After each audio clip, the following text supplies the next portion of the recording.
Mighty wrap your hands around my waist and bury your face in it around while you decide. Ain't no denying my soul and let's rewind.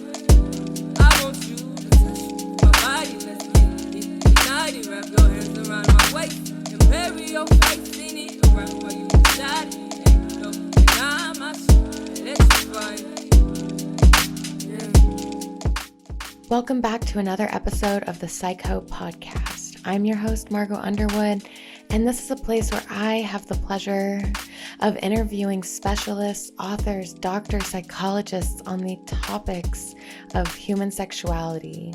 This is a place where we break stigmas and bust hymens, deconstruct taboos, initiate more self-pleasure in our lives, expose alternative therapies to approach these sensitive topics.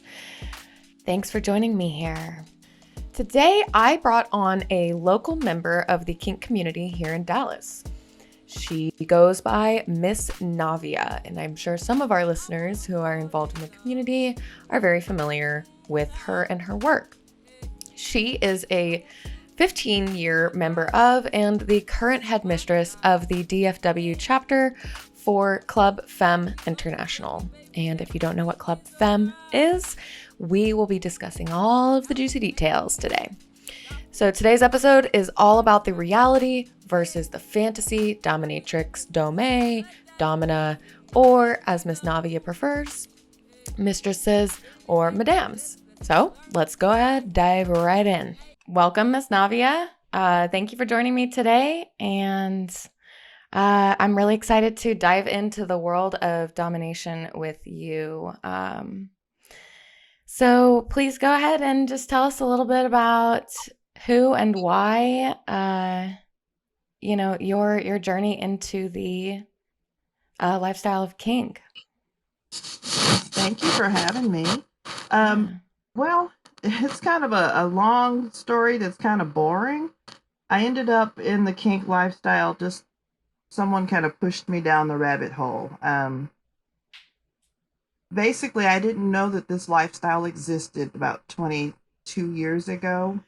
I was living with a male roommate, and he did everything for me. He did the house. His whole job and goal in life was to keep me happy. And he lived with me for 2 years. This is back in the 90s, so I'm not going to date myself, but long time ago. And, back in the late 80s, 90s.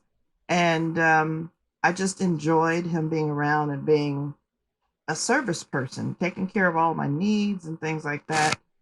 Had no clue that there was actually a lifestyle that it's called. So after graduate school, I was doing counseling for some people, and I encountered a master-slave couple. And they were in a crisis situation. I had to help them out of it, but I had to understand exactly what they were doing. Mm-hmm. And so the courts were thinking it was abuse and whatnot, and there was a child involved, and it was just a hot mess. So they kind of pushed me into learning about their lifestyle, provided me with some resources, not really trying to drag me into it, but really just to educate me. And with that, my eyes opened and my ears perked up, and I got them through their situation. And then I went and bought every book I could find on BDSM. So I kind of got pushed into it through my job, if that's, it's kind of funny. But, and I learned more and more about myself in reading. So it all started off as a reading journey, and kind of accidental BDSM, and then I thought, this doesn't really exist in real life. So, besides the couple I had just met, that's back in the beginning of the internet, actually. I jumped on and met a gentleman, and he talked to me about it, and then he invited me to my first munch, which my first munch was a Club Femme munch in Michigan, and it was... and FEM stands for Females Enslaving Males. Mm-hmm. I can talk a lot more about that later. But I was brought to one of their munches, and I was surrounded by powerful women that were learning, educating, teaching, nurturing, submissive gentleman. So I thought, well, this is bizarre, but this is kind of like what I have at home. So I just kind of learned more about that, dived into it, and 20 plus years later, here I am. So that's how I got here. My job. I love it. I love it. It seems like you found a way for it to benefit your lifestyle, and like I just feel like it seems very bizarre from the outside world. And that's why I guess when you say that like you were counseling and the courts get involved and they see it as something that's abusive, Mm-hmm. when in reality, it's not at all what it seems like on the surface. Right. So what kind of like immediate benefits did that bring into your life, stepping into that role? Well, it was validation. First of all, I felt like, okay, I am not the only one that wants to be this demanding, bossy person at home. That do this too. And usually when I heard about someone who was dominant, it was domineering and evil and rude. It was portrayed as something very negative. Mm-hmm. I was able to surround myself with other ladies and see, okay, these are normal people. Everybody is nice and kind and nurturing. And, although some pretty cruel things were happening at some of the parties I went to, it was all consensual and everybody did it in good fun. Yeah. So that's kind of one of the things, is that this is kind of like my sport. Everybody else has a hobby or a sport. Some people play basketball or golf. I play kink. So it very much normalized the stuff that I do. And so people that I encounter that don't understand it, I find myself trying to educate and normalize my lifestyle, probably more often than I need to, but I'm kind just of the don't want same people way. to think that. Yeah, I don't want people to think that we're like freaks with horns and tails and running around doing horrible things non-consensually. So I'm an educator at heart. Mm-hmm. That's kind of how I felt too, was when I stepped into it. I was like, okay, this is a like a group of people who are accepting who they really are, or and that manifests in so many different ways. But like you said, that validation of like, okay, I'm not just this raging bitch. I can be structured, and this isn't out of the norm, out of the ordinary. This is just my personality, and you can kind of hone it in a little bit. I love that. So as the years have gone through developing your love for kink and love for yourself, like, have you noticed like different styles of domination that you've navigated, tried out, or just evolved into? Yes. Again, I didn't quite know where I fit, and I have evolved probably had several steps up since when I started, just after building confidence and whatnot. But, there's the very stern, rude, mean, evil person that, people expect when they hear dominatrix. They expect something dark. And, I when I came in, I thought, okay, well, that's what I have to be, because that's what, everyone expects according to porn. So, I did that, and I was like, that's not me. It's not natural. I'm not enjoying that. I'm the same. I read the book, The Mistress Manual. That was one of the first books. I knew which side of the slash I was on, obviously, jumping in. I pretended to be on the other side of the slash for about 3 minutes with a gentleman. That didn't work out. So, and what do you mean by that? On the side of the slash? On side of slash, meaning I was considering, okay, well, maybe I have some submissive parts and characteristics and things that I could slide into with this particular gentleman, and that just was not was not something that I was interested in doing. Mm-hmm. I've been the bossy lady or the protective person or the person that seeks justice for others. I'm very protective in my role, as you have Mm-hmm. explanation. Since I was in kindergarten, that's been me. Like seriously, regulating people, making sure they're doing right by others, taking care of those who necessarily can't take care of themselves. I'm more of that nurturing, protective kind of domina, but I have other sides as well. So Yeah.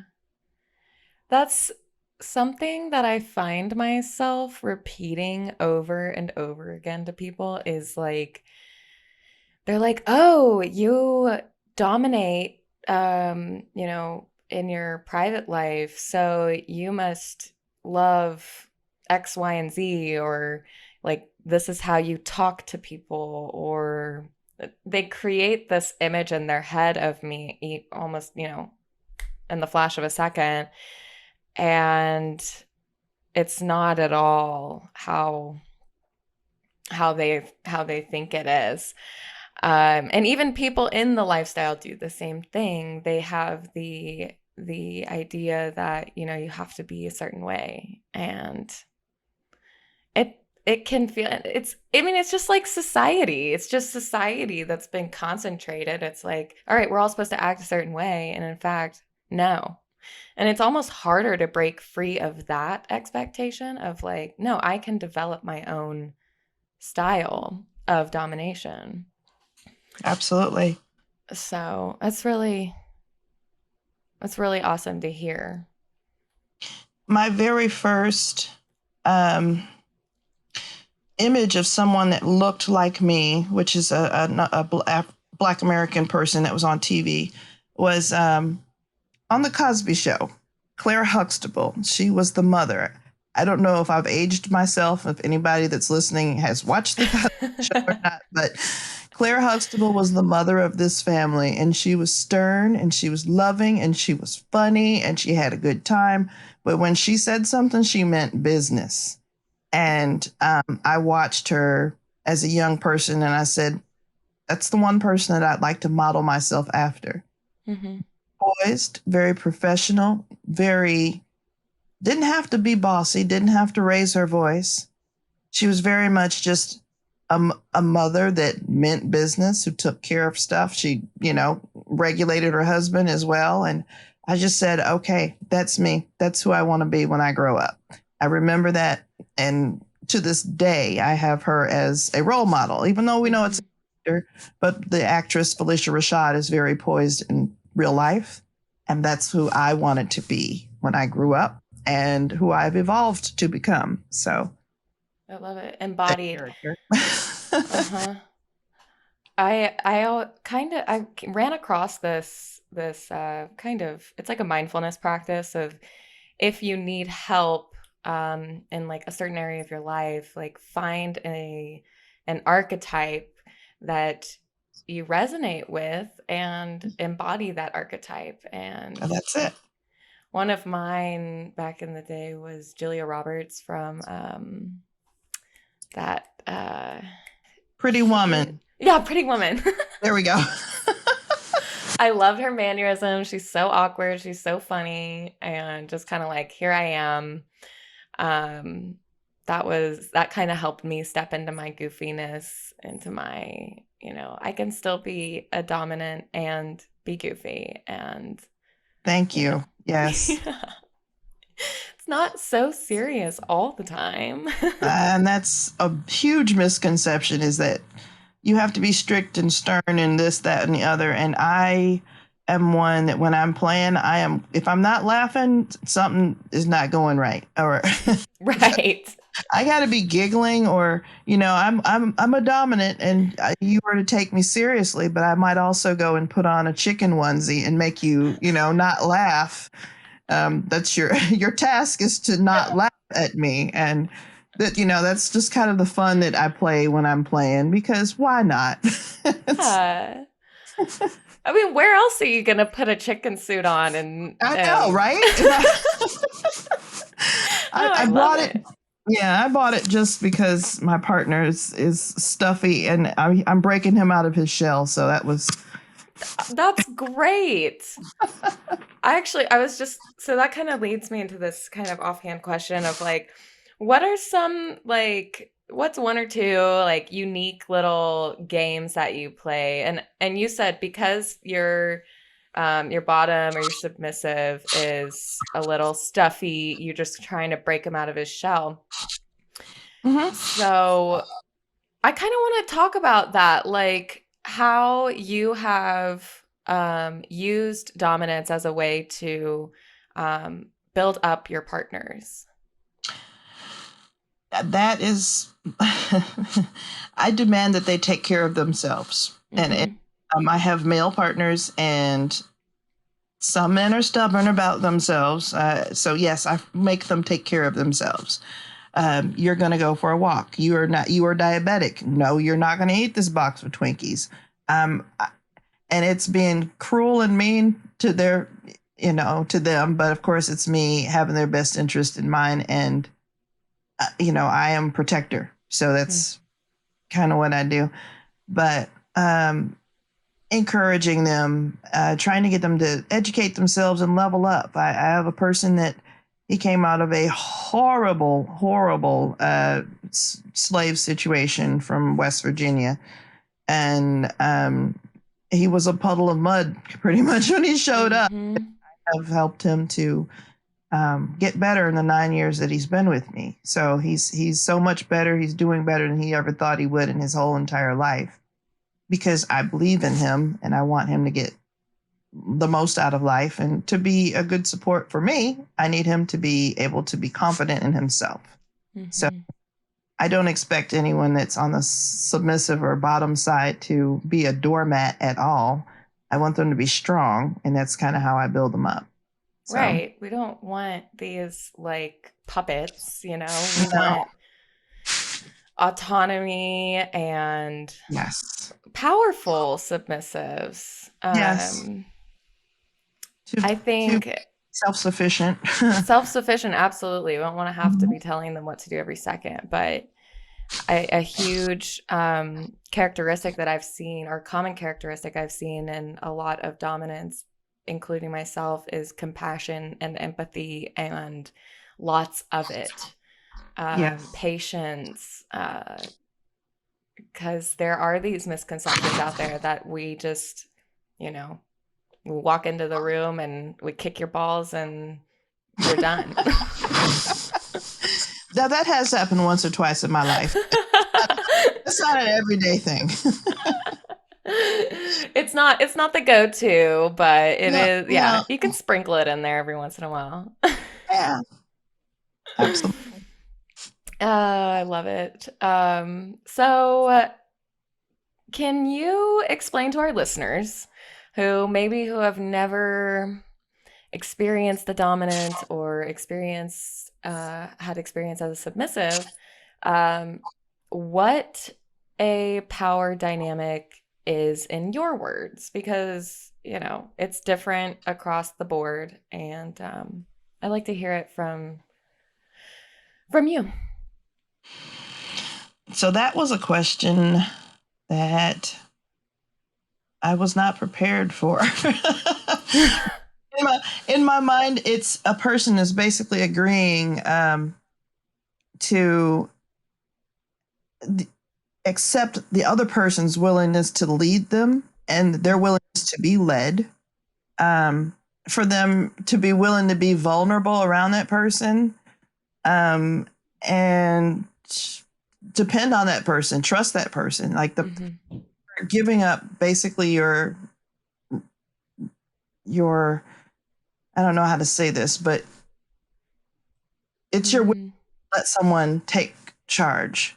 Um, and something that I like to say to to everyone who asks me stuff about kink and how I just chose to be a dominant and whatnot. Being a dominant is a privilege. It's Mm-hmm. a responsibility. Submission is a gift that's earned by trust. If you don't trust the person, um, there really is no reason to submit to them, in my opinion. Um, it looks a little different in different relationships. Like I am a mentor to several people in the Dallas community through a program we have here. And when I talk to some of the male apprentices who are dominants, they don't understand the difference between female-led dominance, which in my situation is not at all about sex. And that kind of blows their mind. What do you mean? I thought that was kind of the end goal to all of this. That's not my power dynamic. It's not exchanging your willingness to submit to me in exchange for sex. That's not at all. So that confuses a lot of people when I say that, but I don't typically, this is really going to blow the listeners' minds. I don't typically mix my BDSM and kink with my sex life. Surprise, surprise. Yeah, surprise, surprise. That has been something totally different, totally separate for years until I started dating my sub 2 years ago, which is something I swore I would never do, but I fell in love with him. So, yeah, I still do horrible things to him. I just do it with more love and a different kind of love now. So, absolutely. I'm not too surprised by that statement, though. In my dominant experience, I typically never and cross the two, sex and domination. It just doesn't resonate with me. Exactly. Because it feels like it's their desire and it's just not really my desire. Like, this is what I want, actually.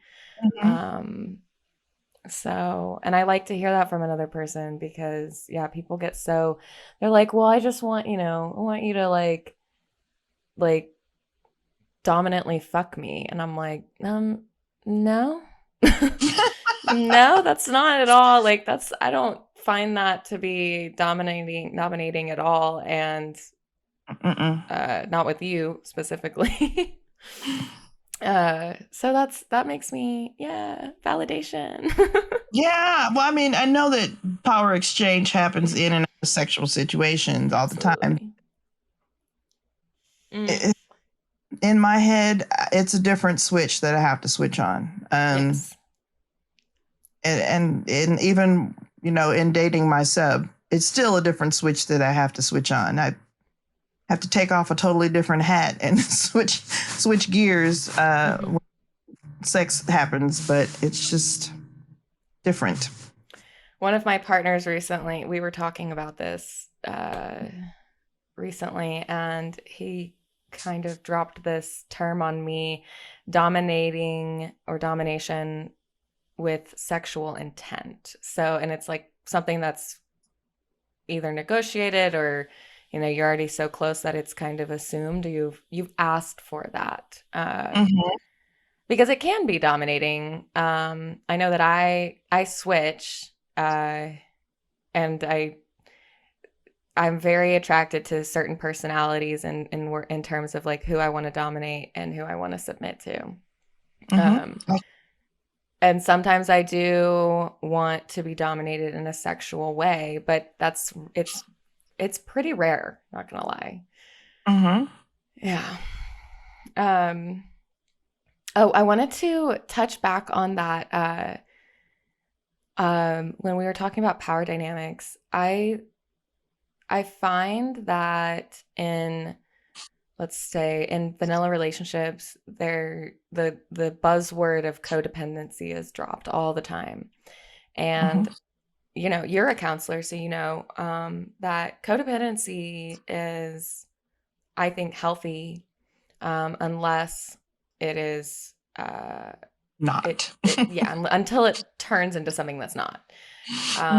Being dependent on someone, and I have issues with this sometimes. Like, it's hard for me to be reliant on someone else and trust that other person to know what is best for me, because I have to admit to myself that sometimes I don't know what's best for me in every situation. Depending on my week or month or whatever. Right. Just wanted to like italicize that because dependency isn't always a bad thing. It's I actually a can really agree. beautiful thing. Hmm. I agree. Uh, so, Club Femme. Yes. I want to hear more about it. I've been to I went to your presentation, I think for new Dominas, back in October. But I would like to hear more about how you became more of a leader in that community, because I know you said you entered the lifestyle by going to a munch. Hmm. So, Um, yeah, absolutely. Club Femme is Club Females Enslaving Males. That's what FE mhm, stands for. And it's actually an organization, it's international group that started in Houston, Texas about 32 years ago. So it's been around forever. The concept of having a private group where female dominants and male submissives or bottoms or slaves or whatever term you choose um, can play privately, safely. And we have groups and chapters all over the United States and 3 other countries. So it's a party group that has parties every month. We do presentations. We do things out in the community when we're able to go out in the community after pandemic is over. Um, we do education, socials, and just women empowerment, and also validation of male submissions. Submiss. mhm, I'm sorry. Um,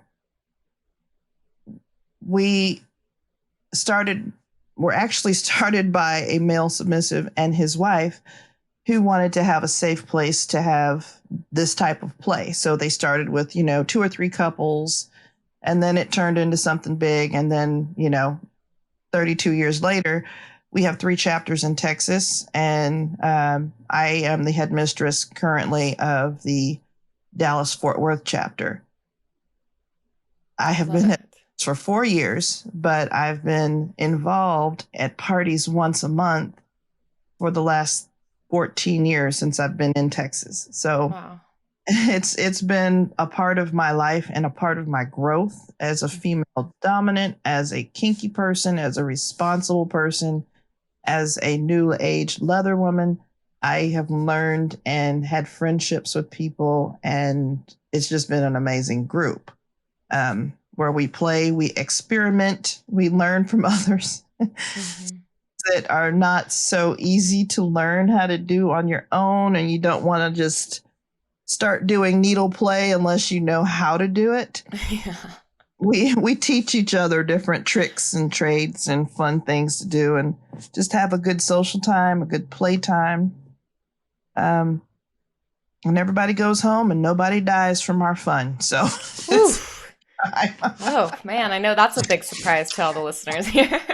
I know it's a good exploration group for anyone. It's and our age ranges start at 21 and go all the way up to our oldest member in Houston. I think is 83 years old. Amazing. There are people that have this image that you have to be young and thin and pretty in order to play in this lifestyle. That is a huge no. Mm-mm. Um, some of our charter members from Houston chapter are a part of the Dallas Fort Worth chapter. So they've got some history on them of 30 some years of this kind of play. And, myself, I've got several people, years and years of history of knowledge and skills, sitting in a room, having fun with each other. So Mm. that's good. Well, that's amazing. Yeah. I am encouraged now to start exploring the club more because as I step more and more into my domination, I'm like, okay, now I need to evolve the practice here. Let's put in the work. Um, and now I'd like to hear kind of what out of all of uh, dominant female groups in Texas or in the country, what makes Club Femme different or stand out to you? Well, obviously, it's where I set my roots in Texas. Mm-hmm. I believe that's one thing. But there are not as many nationwide or international clubs that get together for the same purpose. Um, That's uh, surprising to me. yeah, well, and here's the thing: there's something beautiful about having a safe place to play and among Mm-hmm. friends and peers. And even though we have public dungeon spaces and we have all kinds of things, there are still, pardon my French, assholes out there who do not believe that females can be dominant and that do not believe that males should be submitting to a woman. So if you go into a public place and you have an asshole like that, again, pardon my French, you have to deal with you have to deal with that, and that's really, it takes you out of your headspace. So, and that goes for both the lady and the gentleman. It's tough to have your lifestyle frowned upon by some guy who doesn't understand it. And that has happened multiple times. So typically our parties are house parties. We have them in the houses of our members, 30 to 50 people sometimes, obviously not during pandemic time, but it's a private, intimate gathering of people. Now, I will say in some cities they have them in a private space, but they, like in Houston, they rent out an entire play space for that group and only that group for the night. So you still have your dynamics within the walls, but you don't have the judgment of onlookers. Right. Now, I'm curious to hear about an instance where you were broken out of your headspace in that kind of way, if that's something you want to share. Sure. Because for anyone that's listening or might listen to this, it's like, what kind of tools can you impart to them on how to handle a situation like that? Well, I've had just going into a public space, people don't know who I am or don't. Um, they don't know my role just by me walking in a room. Mm. And lots of people, gentlemen, that make an assumption. And this, of course, was maybe 8 years ago. When you don't wear a name tag necessarily. It says what your role is. So Right. nobody knows. You walk into a gentleman, I walked into a dungeon space and a gentleman made an assumption that, I had a low cut blouse on, that he could just get all handsy and grabby. And that didn't end well for him. But I'm just going to say that's kind of the assumptions they had. Now that we are heavily teaching on consent and violations and don't touch each other's Right. property and or person, that wouldn't happen today, I would hope. Yeah. But in that instance, I had to, first of all, do some self-defense moves to get him off me, but also to put him in his place very kindly, very politely, and give him the respect that he did not give me. I shouldn't, in hindsight, things could have gone really bad, but I put him in his place verbally. And then I made sure that my mentors were aware of what happened so they could handle that situation elsewhere. Mm-hmm. It's not something that if you ever get mistreated by someone that's in the community, it's not something you should hold on to on your own and just deal with on your own, especially if this is a person that is violating your consent, your space, your body, any of that. Definitely look for some of the leaders in the community and make it aware. Now, I'm not saying people go out and make up stories about someone, but if there is a person that's violating your space and rights and whatnot, say something or do something. Yeah, absolutely. And I'm sorry if I just preached a little bit. No, not at all. It's important for me and for everyone else to hear. And I'm sure so many similar situations have happened. I've personally, as a switch, which, all of the um God, how do I say this? All of the preconceived ideas of switches in the lifestyle, even today. I had a man say to me that I can't be a dominant, or I can't be a true submissive if I'm dominant. That's what he said. And I just I I just had to laugh at him because he just didn't know what he was talking about. And it's like, oh my God, okay, so okay, well, does he want to listen to what, I've learned about this, or probably not. So don't waste my breath kind of thing. But there are so many preconceived judgments on your appearance or the role that you choose to take. And and I'm sure that Club Femme emphasizes that individuality is important in the scene. And Absolutely. You are your own person, and you are responsible for your own happiness and your own safety. And yes, there's a lot that people need to learn about people putting you in a box. I tell everybody I don't fit well in a box. You shouldn't tell me that I can fit in the dominant box today and in the submissive box tomorrow, because I'm going to knock the holes out of every freaking box. Way. It just doesn't work that way for me. So, yes, yeah. I am my own. I love it. Since we're on the topic of misconceptions, what are some of the ideas that people come to you with? And I guess let's talk about the reality versus the fantasy dominatrix, because like you said, there is like leather and whips and chains that people immediately think of. Right. But I would like to hear about your reality. So yeah, I am a domestic domina, meaning I run the household. I am the head of the house. I am the decision maker. I am the person that you see next door. I'm not someone that you would wear a crown or a T-shirt that says that I'm a domina, for you to understand that I'm the person that runs the show here in the house. I don't feel like I need to shout that from the rooftop for anybody.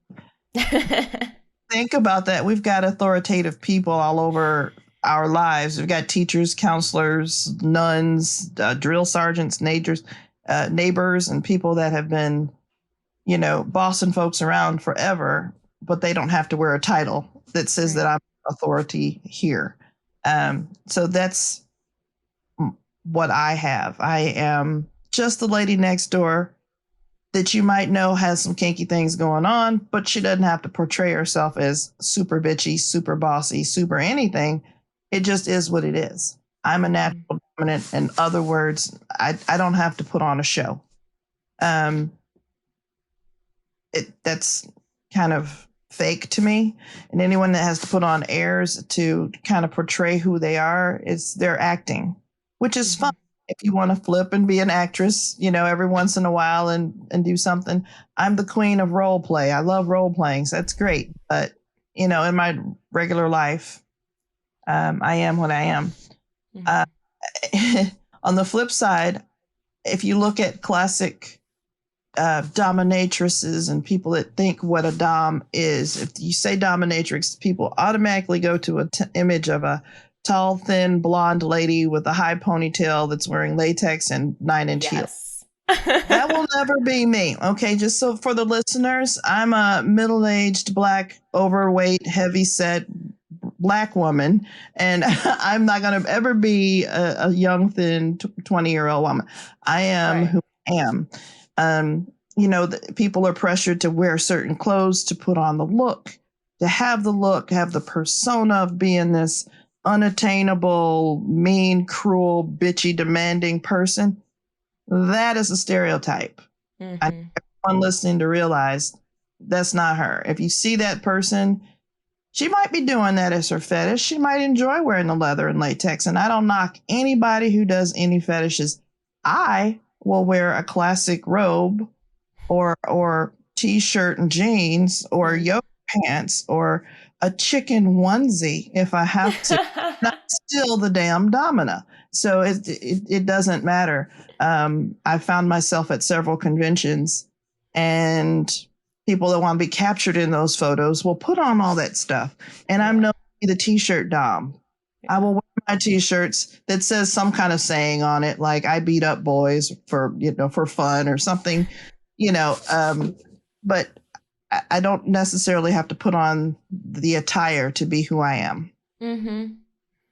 And that's encouraging to so many people out there who are just, just touching the surface. Because like you said, even you kind of got caught up in the perceptions that the world has of who a dominant is. And we're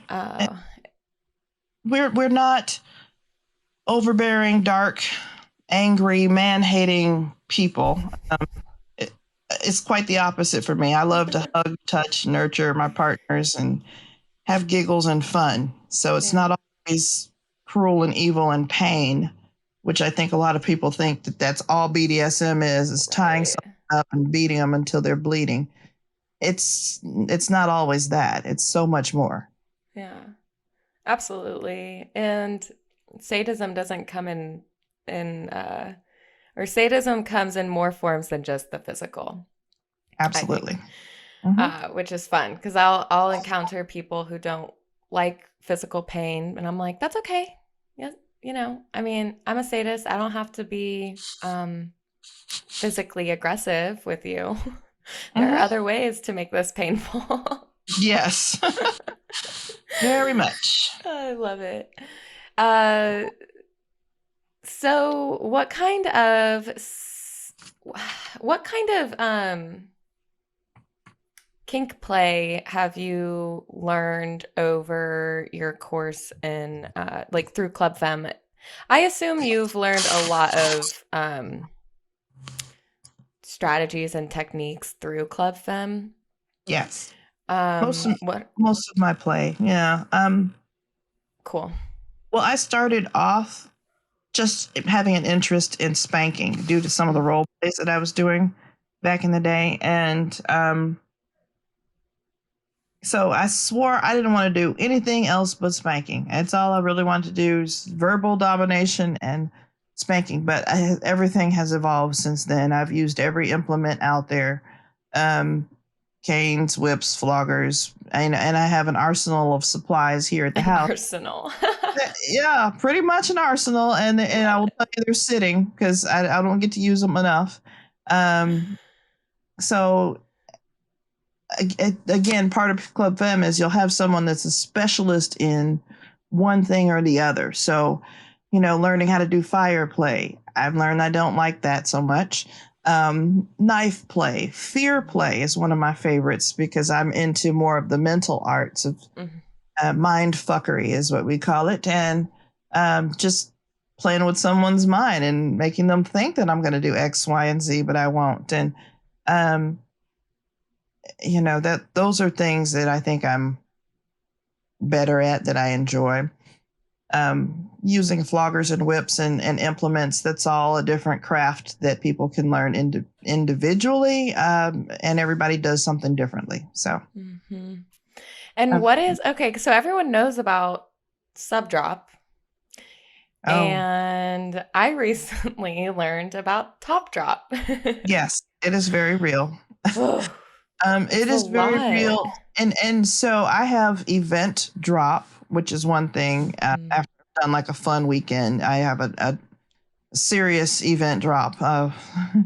But also when I have a heavy, intense play scene with someone where I feel like I am mentally in tuned with them, and I usually only play with my partners that way, that because I have an emotional connection to them, and we have a history, a background, and it's just beautiful that person is there and they're taking whatever I'm going to give them And that's the beautiful gift of submission that I was explaining.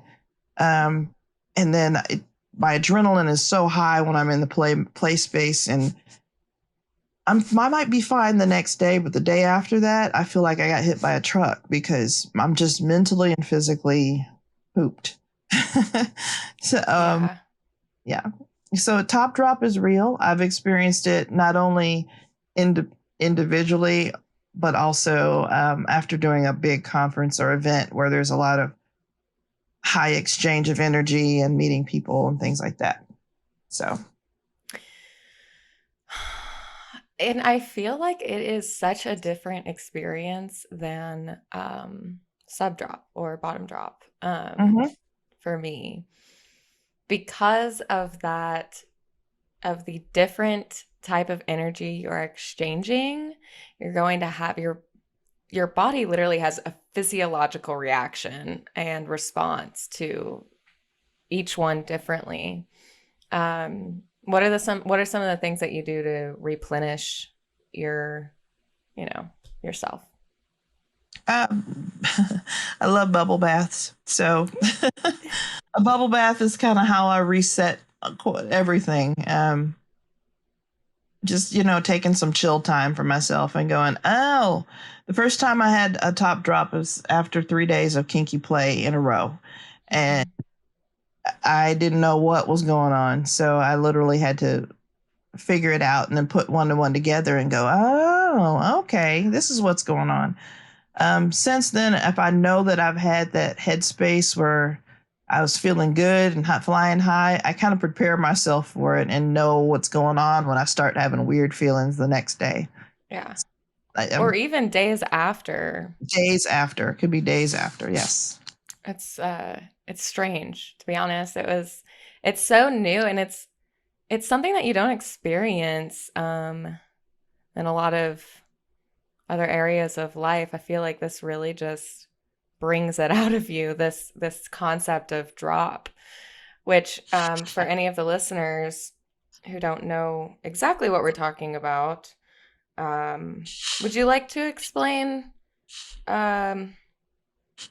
your experience, or at least a definition of drop in general? And like why it occurs, just kind of. Well, because of all the adrenaline and the body juices that are flowing through your brain when you're kind of flying high, from the things you're doing to a person, and just the exchange of energy. And then all of a sudden there's an energy drop. I don't know how to explain it other than, you feel like you've just lost all your air sometimes. Yeah. And because your body, your body's, yeah, it's like, it's funny because like walking into the scene, I knew that it was coming, and then I didn't actually know it was coming until it hit me. And I was like, what's wrong with me? And then I was like, oh yeah, I just topped for, like 2 of the 4 past days, and now it's all hitting me. Yes. It was like so strange. And especially, like I said, the top drop versus a sub drop is so different. That's why I was like, my first time, I was like, I wasn't expecting what I was feeling. Right. And I had not experienced it before that 3 days of play. So it hit me, and then I remembered what it was, and okay.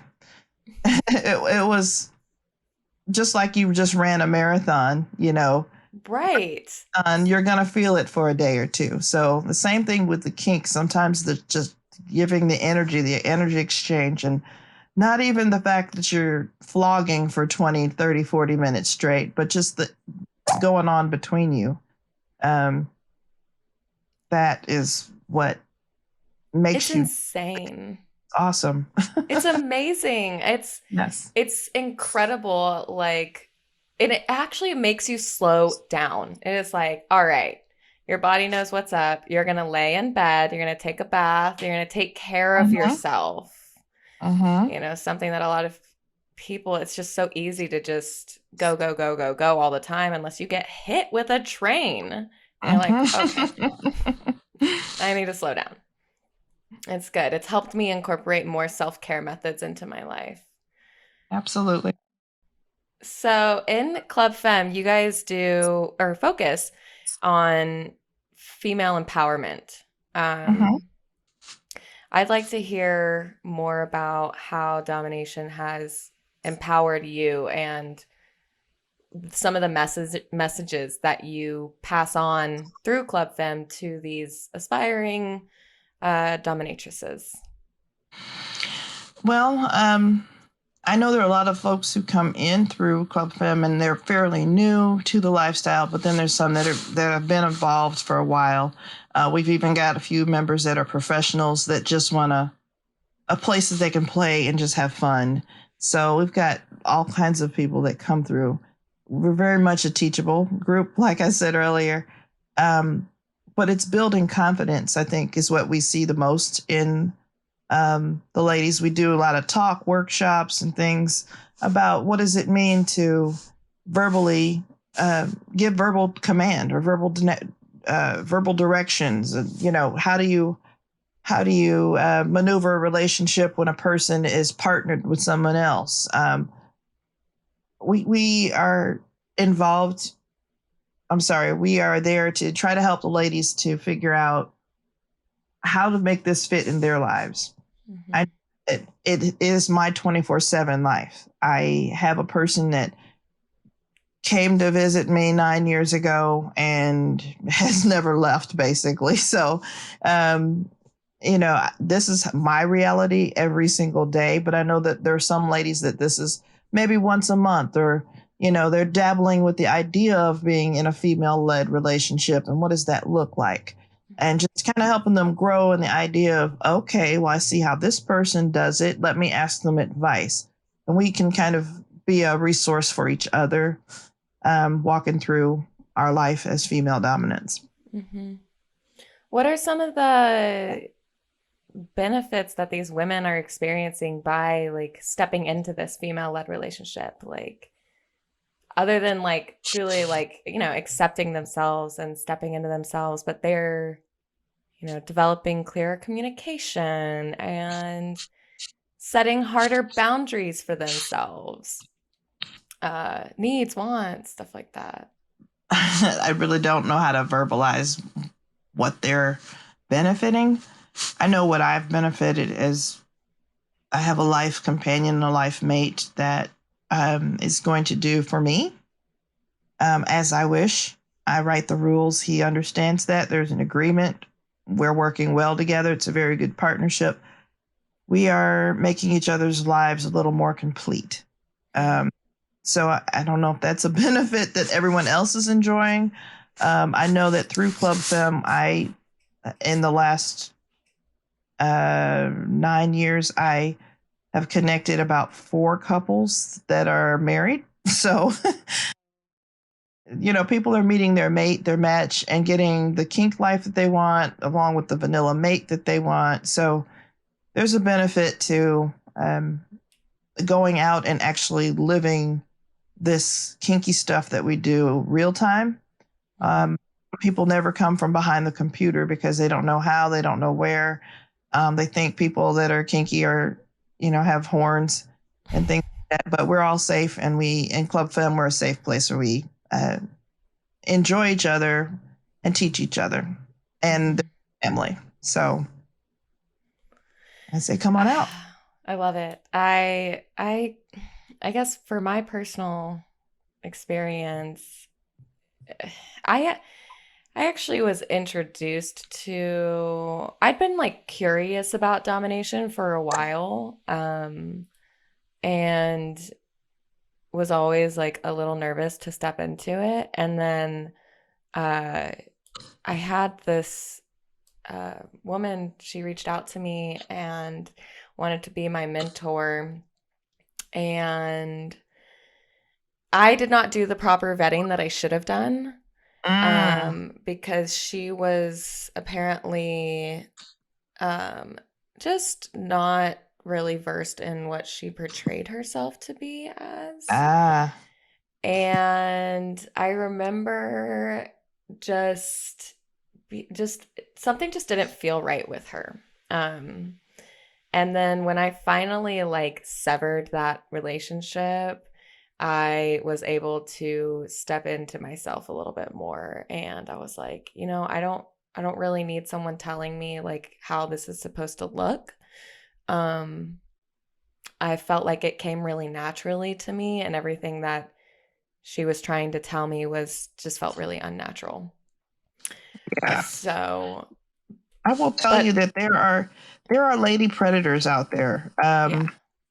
Just as much as there are gentlemen predators, there are lady predators. So um, I will tell anyone who is maybe new to the scene or even involved with the scene for a while, you want to vet the person and make sure they have the right intentions and that, you know,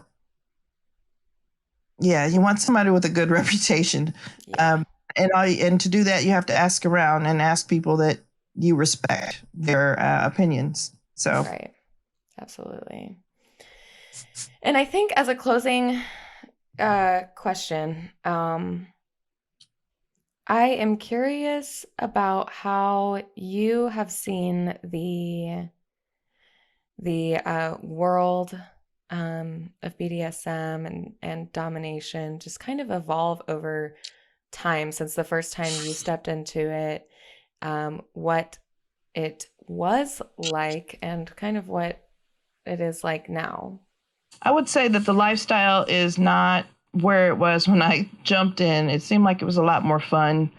And there I've heard that so were many serious, times. yeah, there were a lot more serious players. And there was just being able to find a play partner was not as difficult because right now there's a lot of screening of people that are just out there for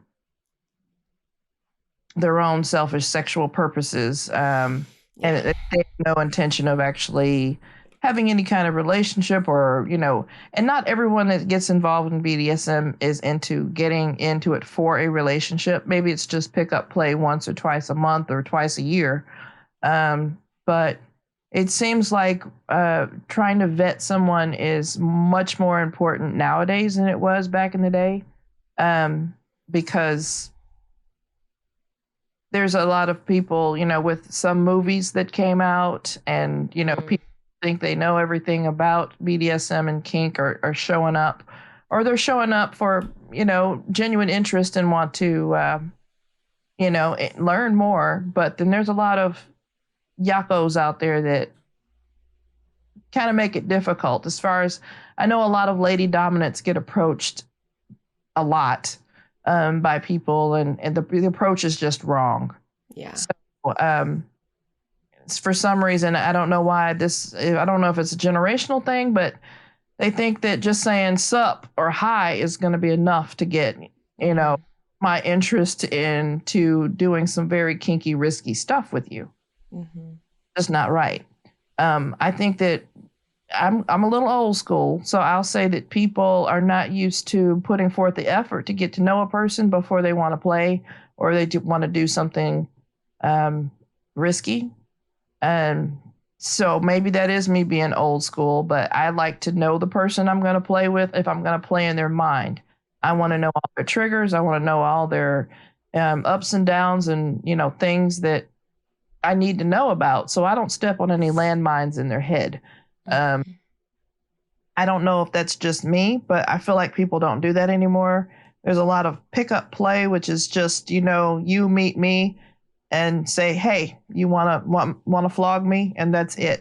It's kind of that quick, instant gratification stuff nowadays that I don't think existed back then. You really took time to get to know somebody. You were going to do harm to their body, or not harm, but you were going to hurt their body. You probably want to know a little bit, at least know their name and basic stuff about them. But I don't know that happens. It's a lot of quick play now, which I don't do quick play. If I am playing with you, it's because we have had time to talk about some things.